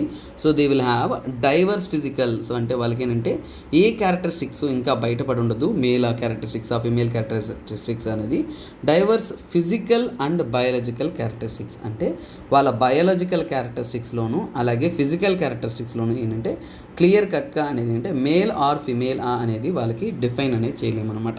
అంటే they are not fit to be traditional male or female. అలాంటి సిచ్యువేషన్ని ఏమంటున్నామంటే మనం ఇంటర్ సెక్స్. అంటే వాళ్ళు మేలు కాదు ఫిమేల్ కాదు, దే కెనాట్ బీ క్లాసిఫైడ్. ఎందుకంటే వాళ్ళ యొక్క రిప్రొడక్టివ్ ఆర్గాన్స్ యొక్క డెవలప్మెంట్ బట్టి అలా ఉంటుందన్నమాట. సో అలాగే టిపికల్గా ఒక మేల్ తీసుకున్నారు అంటే XY క్రోమోసోమ్స్. మేల్ అనేది ఏంటి XY క్రోమోసోమ్స్తో అనేది ఫామ్ అయింటారు, అది మనకి తెలిసిందే. అలాగే ఫిమేల్ తీసుకున్నారు అనుకోండి, ఫిమేల్ అనేవారు ఏంటంటే XY క్రోమోసోమ్స్. ఈ రెండు వేరియేషన్స్తోనే మనకి ఏంటంటే మేల్ అండ్ ఫిమేల్ అనేది ఉంటారనమాట. మరి ఇంటర్సెక్స్ తీసుకున్నారు అనుకోండి, ఇంటర్సెక్స్ ఉన్న వారికి సో ఏంటంటే వాళ్ళకి సార్ ఇప్పుడు మేల్ అంటే మీరు XY అన్నారు, ఫిమేల్ అంటే XX రాయాలి, XY రాయాల్సిన దట్స్ మై మిస్టేక్, XX. మరి ఇంటర్సెక్స్ అంటే ఏంటి? ఇంటర్సెక్స్లో ఏంటంటే చూడండి 40 వేరియేషన్స్ అనేది ఉంటుందన్నమాట. వాళ్ళకి ఖచ్చితంగా ఏంటి XY ఉండదు, XX ఉండదు, 40 వేరియేషన్స్ అనేది ఉంటుంది. సో అందుకే ఏంటంటే వాళ్ళని జెండర్ అనేది డిఫైన్ చేయలేం. అంతకు ముందు వరకు జెండర్ అంటే XY క్రోమోజోమ్స్తో మాత్రమే డిఫైన్ చేయగలము అనే ఉన్న పరిస్థితి నుంచి కూడా ఇప్పుడు ఏంటంటే చాలా వరకు జెనెటిక్స్ కానీ మ్యూటేషన్స్ కానీ ఎన్నో విషయాలు అనేది దాంట్లో ఇన్ఫ్లుయెన్స్ చేస్తుందని చెప్తున్నారనమాట. సో అందుకోసమే ఏంటంటే we cannot define this intersex through the chromosomes. Clear కదండి? That is what. అందుకనే చిన్నప్పుడు పుట్టగానే వాళ్ళు మేల్ అంటే ఆ ఇంటర్సెక్స్ అనేది మనం కనుక్కోవడం కఠినం అనమాట. సో ఇది పక్కన పెట్టామంటే సెక్స్ సెలెక్టివ్ సర్జరీస్ అంటే ఏంటో తెలుసుకుందాం. ఏంటది సెక్స్ సెలెక్టివ్ సర్జరీస్? ఈ సెక్స్ సెలెక్టివ్ సర్జరీస్ అంటే ఏంటి, వాటి గురించి మనం కొన్ని వివరాలు అనేది తెలుసుకుందాం. సో ఇక్కడ ఏంటంటే చూడండి, మనకి ఈ సిచ్యువేషన్లో ఏంటి ఇంటర్సెక్స్ ఇన్ఫాంట్స్ ఉంటారు. ఇంటర్సెక్స్ ఇన్ఫాంట్స్ అంటే చిన్నపిల్లలు పుట్టినప్పుడు ఏంటంటే వాళ్ళకి క్లియర్ కట్గా మేల్ ఆర్ ఫిమేల్ అని డిఫైన్ చేయలేకుండా అలాంటి సిచ్యువేషన్లో ఉంటారు. అలాంటప్పుడు ఏంటంటే వాళ్ళకి బయాలజికల్ డిఫరెన్సెస్ బర్త్లో అనేది రాదనమాట. పుట్టగానే ఏంటంటే వాళ్ళకి డిఫరెన్సెస్ అనేది ఉండదు. అలాంటప్పుడు ఏంటంటే చూడండి పేరెంట్స్ ఆర్ కంపల్డ్. సో చూడండి పేరెంట్స్ ఏం చేస్తారు, parents compelled to determine. So చూడండి compelled to determine baby gender. So ఇప్పుడు వాళ్ళే ఏంటంటే బేబీ యొక్క జెండర్ అనేది డిటర్మైన్ అనేది చేస్తారు, compel to determine baby gender. So ఆ బేబీ యొక్క జెండర్ని వాళ్ళే డిటర్మైన్ చేస్తారనమాట. అంటే ఏమని మేల్ అనో ఫిమేల్ అనో వాళ్ళే ఏంటంటే ఆ నోటీసబుల్ డిఫరెన్సెస్ని బట్టి ఏంటంటే వాళ్ళు చేస్తారనమాట. సో చేసిన తర్వాత ఏంటంటే ఒక ఏజ్ రావడానికి ముందే వాళ్ళకి ఆ physical characteristics either male or female రావడానికి ముందే ఏంటంటే వాళ్ళు ఏంటంటే so parents come to decision. So parents come to a decision and go for procedure. come to decisions and go for procedures. వాళ్ళు ఏంటంటే ఏదైతే ప్రొసీజర్ అయితే ఉంటుందో ఆ ప్రొసీజర్స్కి అనేది వీరు వెళ్తారనమాట. సెక్స్ సెలెక్టివ్ కానీ సో వీటికి ఏంటంటే ప్రొసీజర్స్కి అనేది వీరు వెళ్తారనమాట. సో ఇప్పుడు దీన్ని ఏమంటే సెక్స్ సెలెక్టివ్ సర్జరీస్ అంటాం. ఇక్కడ వచ్చిన సమస్య ఏంటి, సో ఇష్యూస్ ఏంటి అనేది మనం తెలుసుకోవాలి. సెక్స్ సెలెక్టివ్ సర్జరీస్ చేయడం వల్ల ఇష్యూస్ ఏంటంటే సో ఇక్కడ ఫర్ ఎగ్జాంపుల్ ఏంటంటే ఇక్కడ మనకి ఫ్యూచర్ ఐడెంటిటీ. సో ఇక్కడ చూడండి, ఇక్కడ చైల్డ్ యొక్క కన్సెంట్ ఉండదు కదండి. సో ఇంటర్సెక్స్ ఇన్ఫాంట్లో ఆ పిల్లానికి ఎలాంటి క్యారెక్టరిస్టిక్స్ వస్తుందో ఆ పిల్లానికే తెలియదు. అలాగే ఏంటంటే ఇక్కడ డెసిషన్స్ ఎవరిది, కన్సెంట్ అనేది ఎవరిదై ఉంటుంది, సో పేరెంట్సే కన్సెంట్ చేస్తారు. అలాగే మెడికల్ ప్రొఫెషనల్స్ ఇన్వాల్వ్మెంట్ ఉంటుంది, అంతే కదండి. మెడికల్ ప్రొఫెషనల్స్ ఎవరైతే ఉన్నారో వారి యొక్క ఇన్వాల్వ్మెంట్ అనేది ఉంటుంది.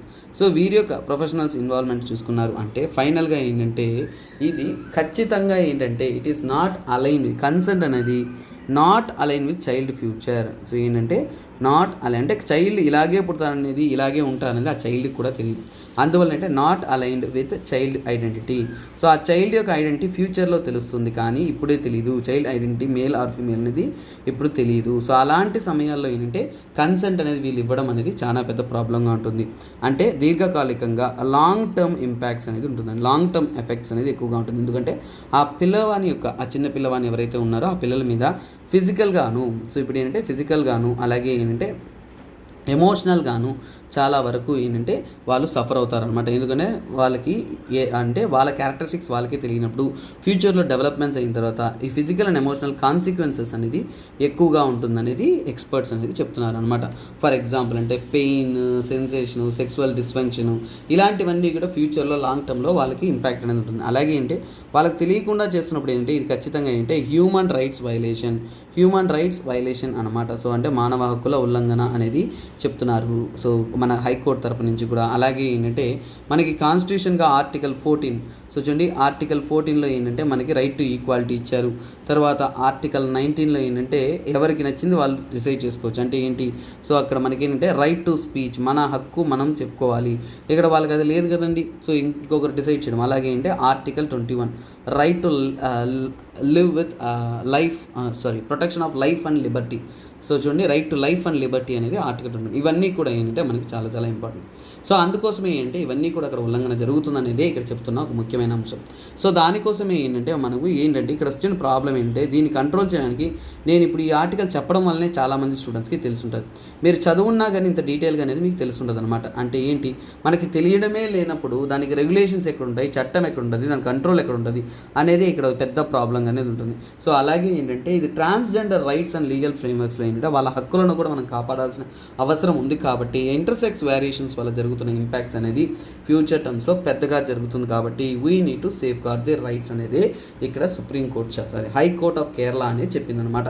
ఇది ఈ ఆర్టికల్లో ఉంటున్న అద్భుతం అండి. చాలా చాలా సింపుల్ ఆర్టికల్, క్లియర్ ఆర్టికల్. ఈరోజు న్యూస్ పేపర్ ఎలా ఉందంటే చాలా టఫ్ ఆర్టికల్స్ ఉన్నాయండి. నేను తీసుకున్న ఏ ఆర్టికల్ తీసుకున్నా కానీ ప్రొలాంగ్ వెళ్ళింది. అందుకే నాకు ఈరోజు అయితే చాలా ఎక్కువ టైమే పట్టింది టు టీచ్ దిస్ ఆర్టికల్స్. ఎందుకంటే కంటెంట్ ఈవెన్ మీకు తెలుసో తెలీదో I need to read newspaper for 1.5 hours.